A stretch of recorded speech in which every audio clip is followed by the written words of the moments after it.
Children, now consider, so your image is between C and F. So this is the position of the, so your object is between C and F, and this is the position of the object AB, and we can consider two rays, one ray parallel to the principal axis, another ray passing through focus, and this ray, parallel ray after reflection, it will pass through focus, and this ray passing through focus after reflection, it will be parallel to the principal axis, and these two reflected rays meet here. So your image will be obtained here, A dash, B dash. This is your image. And when you compare the size of the image with that of object, we can see the image is bigger in size. So your image is enlarged. Bigger image can be considered as an enlarged image. So your image is enlarged, and this is an inverted image, so it will be real. And what is the position of the image? The image is formed beyond C. This is the point C, and the image is formed beyond C. Okay.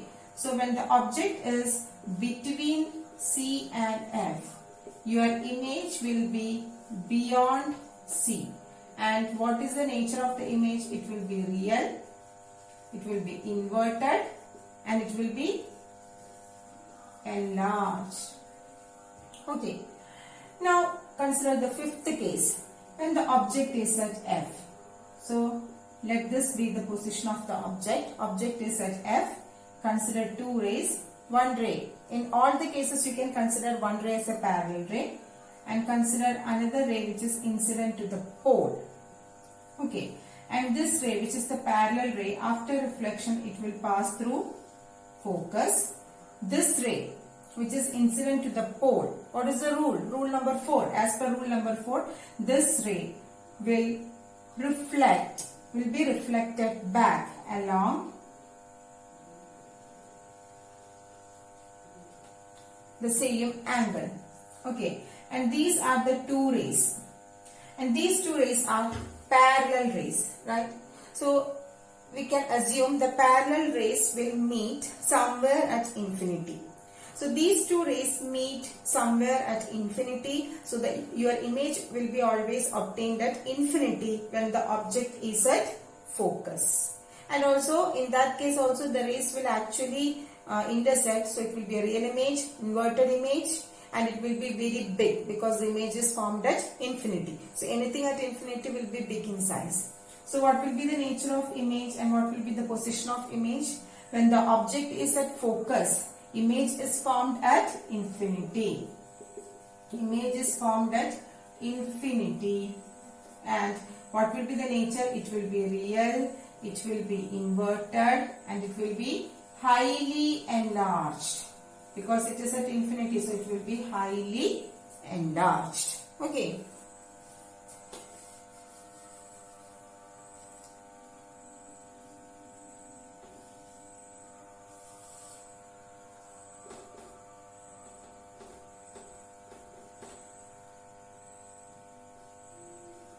Now consider the last case, when the object is at or is between the focus and pole. So now our object is very much close to the mirror.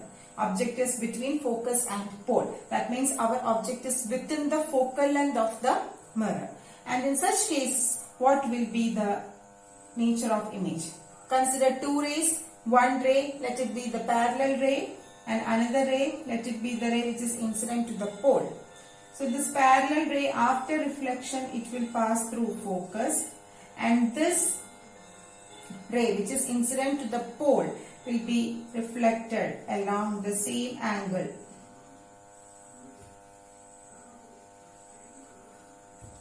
Will be reflected along the same angle. Okay, and when we consider these two reflected rays, we can see these two rays are not parallel rays. They are diverging rays. They move in two different directions. So they can never intersect at infinity.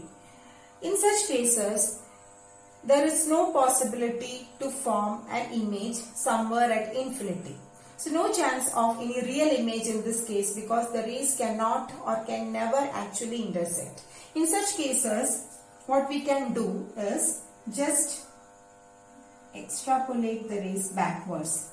That means from the point of incidence, just extend the rays backward. So this is the point of incidence for the first ray and this is the point of incidence for the second ray. From here also extend backwards. And these two dotted lines meet together here at this point, and here you can consider your image. So this will be your image.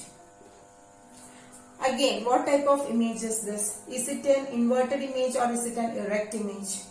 It's an erect image. So if it is an erect image, it will be virtual. So this is the only case when concave mirror produces virtual image.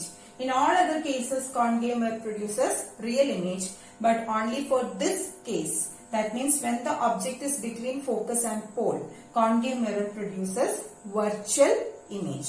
And what is the size of the image? It is bigger compared to that of object. So it will be virtual, erect, enlarged. And where is it formed? It is formed behind the mirror or at the back of the mirror. Okay. So sixth case, very important case, when the object is between focus and pole. When the object is between focus and pole, where is the image? Image is formed behind the mirror. And what is the nature of the image? It is virtual. If it is virtual, it is erect, and also it will be enlarged. So only for this case, our concave mirror produces virtual image. You must remember this point. It's very, very important. Only for this case, our concave mirror produces a virtual image. Okay, children. So these are the 6 cases of image formation for a concave mirror, and practice it thoroughly, and you must be aware of the nature of and size of the image for each position. Okay, children.